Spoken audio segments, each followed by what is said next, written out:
Buddy, in this video, I will show you how to connect the Tapswap to Phantom wallet.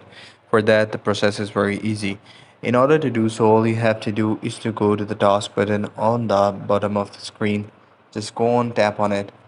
Once you go and tap on the task button, you will see these options. In the options, go and select special. Here you will see an option of connect to the Solana wallet. So all you have to do is to tap on it and it will show an option to connect to the Solana wallet. If the option is not appearing for you right now, it's okay, nothing to be fear of.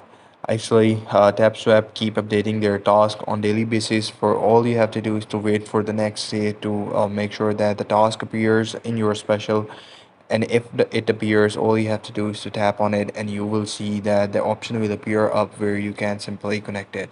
So that's pretty much it. I hope you find this video helpful. If you do, please consider subscribing to the channel. Take care. Bye bye.